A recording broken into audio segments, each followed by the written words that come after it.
Welcome to Gaming the Podcast. I am John Robertson, joined as ever by Stace Harmon, and we're talking about Psychonauts 2, which has finally been released after 16 long years. It's a big sense of anticipation for this game. A lot of people, a lot of fans out there would say that Psychonauts 1 is their favourite ever game. So, yeah, no pressure on Double Fine to deliver on this one. We've got a bit of an interesting perspective, hopefully. We hope we have. For the last couple of years, as many of you know, we've been working with Double Fine to put together 20 Double Fine years. So, which is our big book of all things Double Fine, which is on the verge of release. Little plug right at the start, you can go to doublefinebook.com to get your copy and learn more about that. But yeah, we've been looking at concept art, design documents. We've been talking to the people involved, from Tim Schafer through to the artists, level designers, programmers, audio directors, everyone for this game. So for us, it's great to have seen behind the scenes, and now it's interesting to see what that final result looks like. So yeah, we've both played it. Stace, what do you? Without spoiling that 16-year anticipation that people had by giving away the entire story, what do you think of Psychonauts 2? You imagine if you've waited all that time for something, and then within 2 minutes of a podcast, some random two Jones idiots spoils it. The ending. Oh my goodness, that was outrageous. And yeah, Raz is going to be the next 007. No, that's not true. So what do I think of it? I have enjoyed it a lot. And I think the thing, particularly early on, that I think I knew I was going to enjoy it. I knew, we've seen enough of the game pre-release. We've spoken to enough people to understand what's going into it and to know that there's some really interesting stuff in there. And I mean, the art is, of course, incredible. And seeing like those big mood boards and those big actual world concepts up on the wall at Double Fine when we were over there was awesome. That was like, it looks like a thing that you can jump inside and play around. So I knew I was going to enjoy it. But the thing that I've been particularly pleased by is how not just like amusingly funny, but how much texture there is to the writing and the narrative. And that's something like Tim's talked a lot about as well, that gap of 16 years between the previous game launching and this one there's a lot there. There's a lot of growing that happens as individuals. There's a lot of life experience that happens in that time. And I think that's reflected in the narrative and in the writing. And so, yeah, like I've seen, even within the first couple of hours, like there's this whole host of themes of things like, expectation versus reality and shame and regret, and a lot of the ethical issues around, or ethical discussions, not issues, but discussions around being able to use psychic powers to go into people's minds and change them from the inside out without their consent. Yeah. I mean, that's a big thing. That's a big thing. And that's very quick side note. I think that sometimes when playing D&D, I think that about being able to send people messages just like unbidden, and you can just send anybody a message that it's like you don't get to ring them, you just send them a message. I always think that seems quite intrusive because they could be doing anything at that moment. Anyway, this is kind of a similar thing. It's like you just get to, although far more extreme, you get to go into their minds and alter their perspectives on things without them being aware that you've done that. They just think they've arrived at these conclusions on their own, and it's because you've been messing around with their minds. So there's a lot there. And that's the thing that was the most pleasing to me, I think, was just seeing how like textured everything is, like how from poignant and funny moments to some very cutting and kind of very dryly observed observations of things. My particular favourite, I think, again, without really any spoilers, is in the hospital part of Psychonauts 2, and there's a maternity ward, and there's this very wealthy couple who have got some amazing lines about like wanting to have children, and how it's the thing that they've never been able to buy, and then that wish gets fulfilled, and then there's some very very astute observations on parents' expectations of what it means to have kids. So all of that, and then alongside that there's just silly moments and funny moments. So that's been my key takeaway really throughout the whole of Psychonauts 2 was how interesting and kind kind of not attention grabbing, but how engaging it is, how much it actually requires you or invites you to pay attention rather than just kind of going through the platforming motions. I think that's been my biggest takeaway from it. Yeah, that's definitely one of the most interesting things. Like, it does touch on a lot of important and weighty themes, but it does it in a way that's not preachy, it's not lectury. I always think, like, comedy is always one of the best ways to at least get that initial engagement in difficult subject matter or sensitive subject matter. And this is just another, great comedians do that. Like, great stand-up comedians are not just making jokes about, like, I don't know, missing the bus or whatever. Like, they're saying something about society or people or relationships and emotions, whatever, things that are meaningful to people. And this game does that through the relationships, through the going into people's minds. But it does it with humor, so it doesn't feel like it's telling you what to think. It's just like introducing these ideas as important pillars, important aspects that require thought. They're not just like throwaway concepts. And in the books that Chris Brown, what's her job title? Voice director. Voice director. She mentions this as something that was well, not necessarily more important than it was in the first game, but certainly more developed in this game. More thought was given in this game in comparison to the first one. About everybody was just more aware of it. Weren't they? It was just that everybody was more aware of it as a concept. About consent to this sort of stuff and having making each.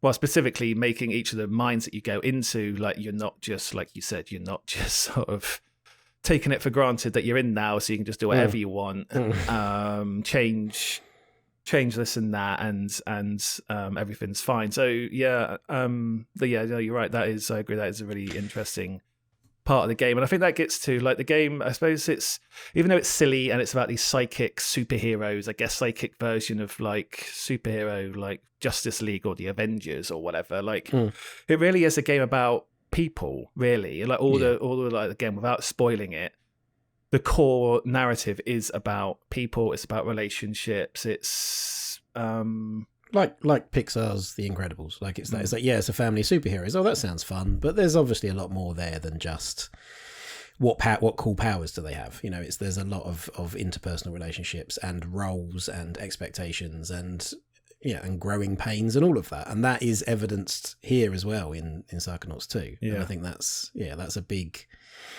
a big accomplishment.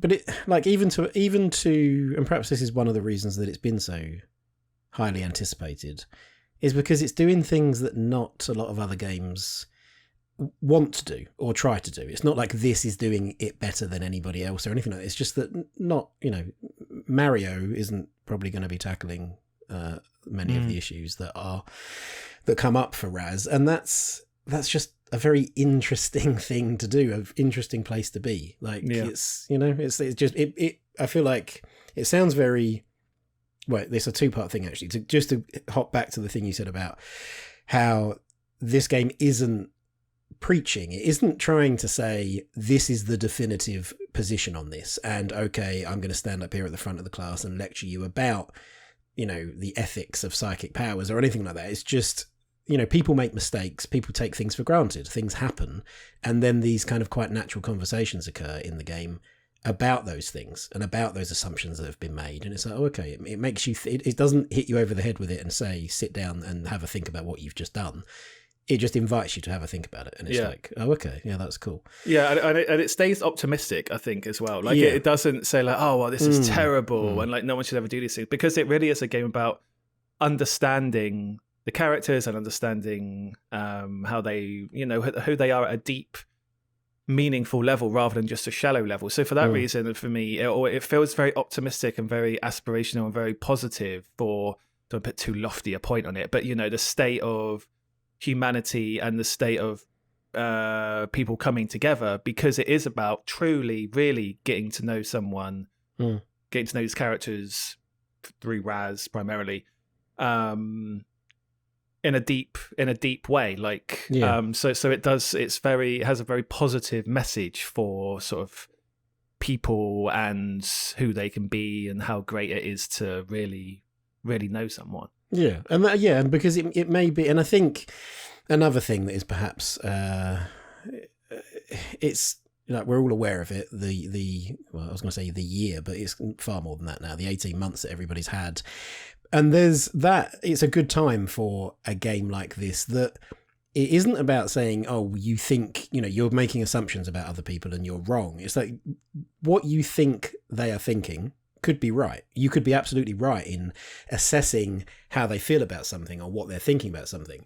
But what Psychonauts 2 does very well, and as has the last 18 months, is reveal that, like, okay, yes, you're right, but you might not know why they feel like that. You might not fully understand, you might be surprised to learn that actually this person's going through this thing or has experienced this thing in their past or is dealing with these other things.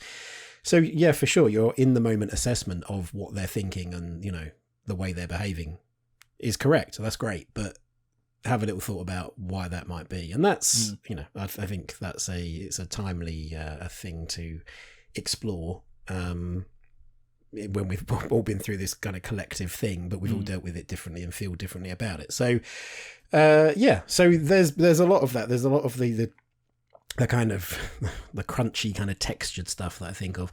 And then there's just the out and out fun that is, running around worlds that feel, and this was something that I talked to Tim Schafer about a couple of weeks ago. So we have an episode, an interview of Tim Schafer from a couple of weeks ago, early August, that episode was. And something that I talked to him about then was the way that the world feels like it's not just one of those worlds that only exists for the players. It feels like it's a place that exists for a reason that makes sense in the game, and therefore its structure and its architecture and the environmental layout makes sense. And one of the things that exemplifies that for me is that there are places that are dead ends. There might be something there. There might be a collectible. There probably is, but it's not. It doesn't have this thing where every path has to lead back to like the central hub. It's quite happy. This is particularly true of the Psychonauts HQ.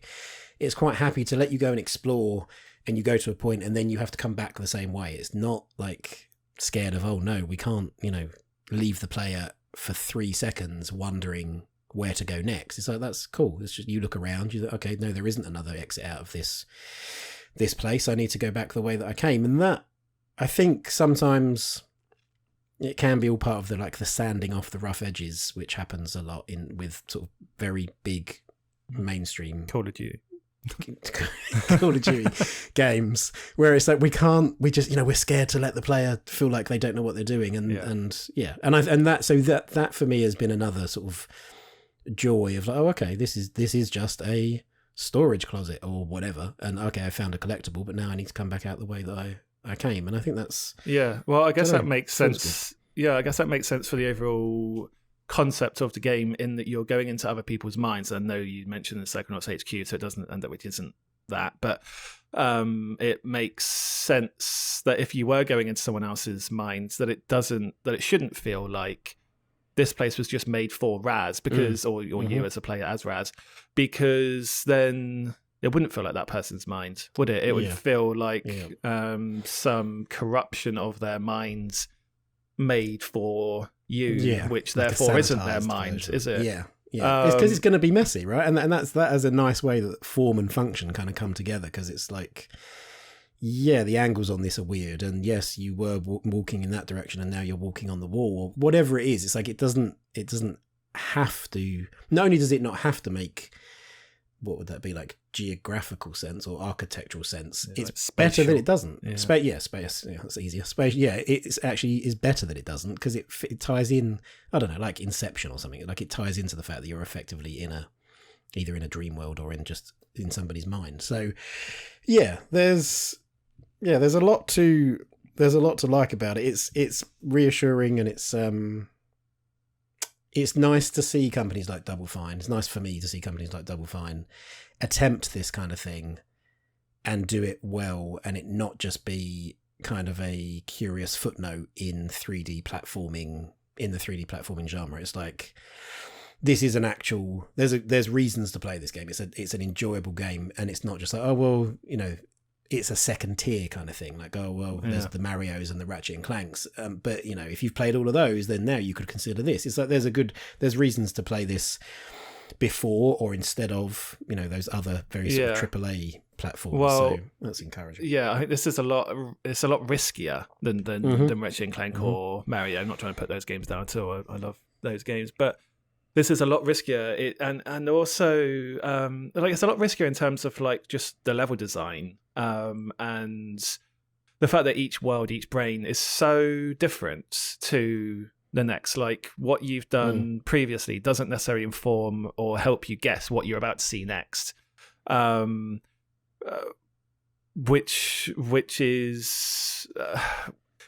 mean, when I'm saying that, it feels like it's disjointed, but it's not.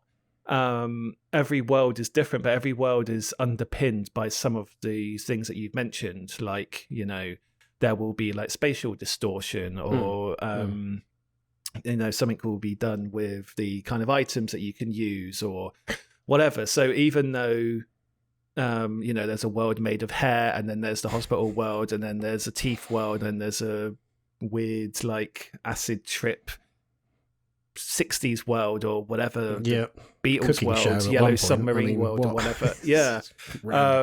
All of these things seem very disconnected just if you if you're watching a trailer of it or something. It's like, well, I don't, but when you play, it does all feel cohesive and deliberate, and a lot of that does come from some core artistic, stylistic choices that are retained throughout. But again, a lot of it goes back to the quality of the characters, the themes, all of these things that are in these sort of disparate worlds. The quality of the writing and the world building and the characterization all do pull these things together. And I don't think that's no easy feat. Like, it's not like in, again, I'm not trying to put down Ratchet and Clank, but in the latest Ratchet, you know, you go through a progression which is pretty predictable, and that does have its benefits. It makes you feel safe. It's easy to engage with. There's a cohesiveness, a predictable cohesiveness that is familiar, that is welcoming, that you can anticipate, and that anticipation of that path through that game is part of its charm. It's not like that isn't just a second-rate negative thing. It's a good thing for that game. That is a good thing. But and I suppose that's, I don't know, that feels like a blockbuster. Well, it is a blockbuster game, but you know, a big blockbuster cinema release where it's like, okay, I know the formula here, and you feel comforted by knowing the formula. You know, you're not going to be challenged too hard. Psychonauts 2 is, I don't want to use like art house, but it is much closer to that. Like it is much riskier. It's not it's, you know, when they're designing these levels, just the actual visual side of the levels. Like, it's like, right, well, almost within our guiding principle, so start from scratch again. It's like throw everything away that we had before on the other levels and just get the blank canvas back out again, and okay, what we got. And that is as you say, it could pretend, it sounds like it might just be disparate and disconnected, but because of the way that everything ties together and the way that the relationships between the characters work and the writing ties all of that together as well, it feels more like bespoke or unique than it does disparate. Like it makes sense. Those differences make sense because you're going into different people's minds. So the idea that they would all be the same format or look the same, would then kind of be betraying. And it would be a shame to have a concept of something as wild as going into lots of people's minds and not explore, like, well, this could be anything. What makes sense for this character? What is their deep-seated fears? What are their you know, and in the same way, there's similarities between all of us. But you and I, we own a business together. We've been working together for a long time. We've both worked on this Double Fine book. We've both, you know, we take joint decisions. But obviously, we're very different people, and that's like, we have very different backgrounds, and that's like, so you'd expect the inside of our brains to look very different, right? And possibly scary. I really hope so. Be odd if our brains were the same, and yet we that manifested in very different people. But anyway, it's interesting as well. 16 years since the last game. Double Fine have done very few sequels, literally just a handful. And one of the things in the book that Tim was talking about was, well, one of the reasons he believes that they don't do a lot of sequels is because they have a lot of ideas, and it's fun and rewarding and meaningful and gives people more ownership and sense of their creativity being respected, I suppose. In sort of pursuing these ideas rather than sticking to the same principles again and again, or same concepts again and again. I mean, I think 16 years. I know there's this Rhombus of Ruin, so interlude as well, but 16 years between sequels is a long time. And one of the things that Scott Campbell, who was was the art director on the first game and concept artist on this one, mainly focusing on characters, spoke to us about was that it's a very, very, very different, as you can imagine, a very different process going back to characters that you created 16 years ago in your life when you were a very different person, and he equated it to pulling like an old rug out, an old blanket out of the closet and just like adding bits to it rather than starting again. So like a patchwork but doing that 16 years later, as when you're a completely different, not a completely different person, but an evolved, a changed person, you've got different perspectives on things, you've got different perspective on maybe even the characters that you made 16 years ago. So it is very interesting to see how a lot of the same people that made the first game are making the characters and the worlds in this game, but 16 years on. And I mean, that's revealed itself probably as one of the reasons why things like consent about going into people's minds and more just sort of empathy and things like that are brought out in this game much more than it was. And that's a key. I think there's a key point there, which is for people that perhaps don't know, Double Fine is the kind of company that people tend, or a lot of people tend to stay at. So there's people there that have been there since pretty much, the beginning, alongside Tim Schafer when he was building desks for the first handful of staff that were in this old garage office they had. And they're still there. Many of them are still there. So it's not a question of the company is changed beyond recognition and this is a bunch of new people revisiting something that revisiting the property rather than like previous work they've done. So there is some of that. Of course, there's lots of new members of staff and new blood, and that's a thing we can move on to. But there's a lot of people that were there. I think Dave Russell is the only person to have ever animated Raz, for example. I think I've got that right. It's in the book, the specific element of what Dave Russell did on the very first game and what he's done on this game. And that's quite a unique thing. I'm sure there are lots of companies where it's like there's one or two people, maybe the founders is the obvious sort of starting point, who have been there for that length of time. But there's a lot of people who have grown up effectively together and grown up, matured in their career as well, and now make different decisions professionally. And that would be, I mean, that sounds like quite an opportunity to go back. You don't often get the chance to do that, do you? To go back to something that you did 16 years ago and to look at it again and not just get it out like for curiosity and be like, oh, that's interesting. Oh, the decisions I made. It's like, this is a real thing you need to then build upon or factor in. And for people to still be absolutely genuinely interested in it as well, not just revisiting it for you, which does of course have inherent value, but revisiting something that people have been screaming about to please revisit this for the last decade and a half. And it is different to the Marios and the like. It's different to like franchise games that have had multiple entries, and a Mario of now perhaps doesn't have a tremendous amount in common, or direct lines that can be drawn from one to another from the entry that was 16 years ago.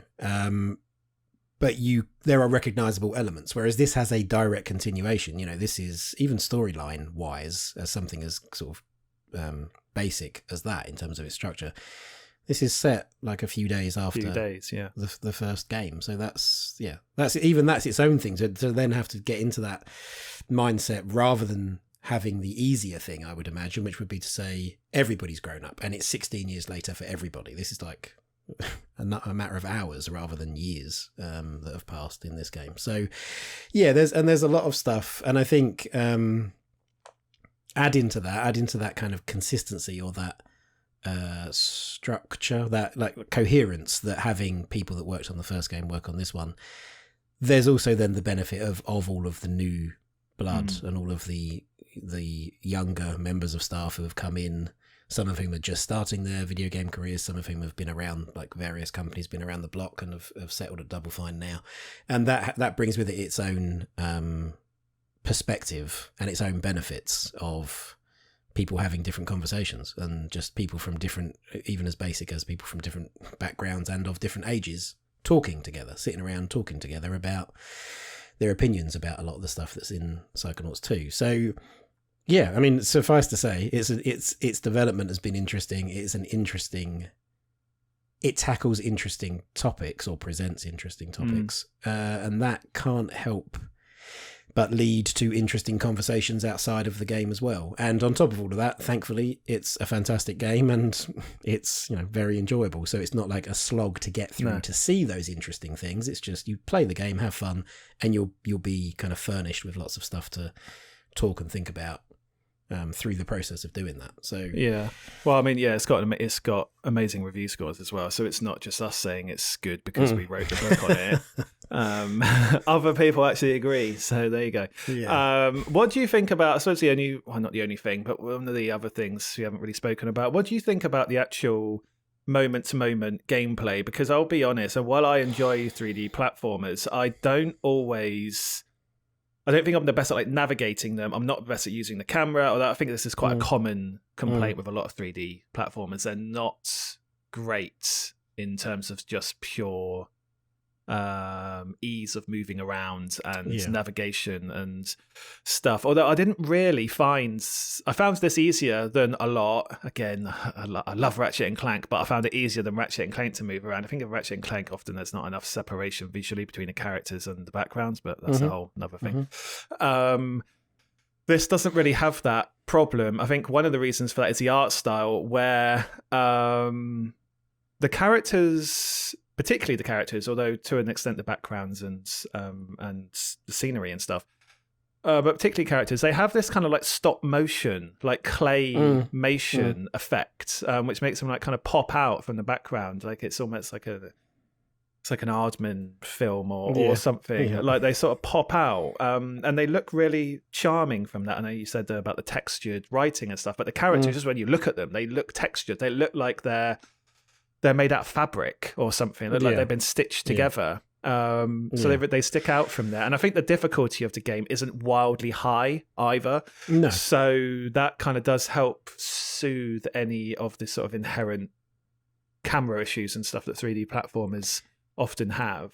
Yeah, and that's where a lot of the frustration can come from in games that are difficult, or in games like, so Psychonauts 2 has quite a generous checkpointing system.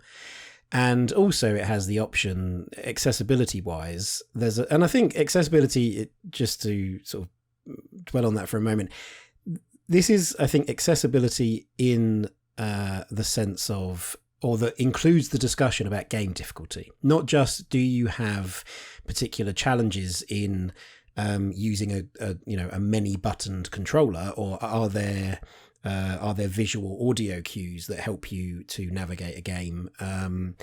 This is accessibility in the sense of, like, do you find games difficult? Or, that whole conversation about game difficulty. It factors that in, and there is like I think it's called narrative combat in this, that you basically, it either is very generous with the health or basically you're invincible. And I think you can lose health but can't die.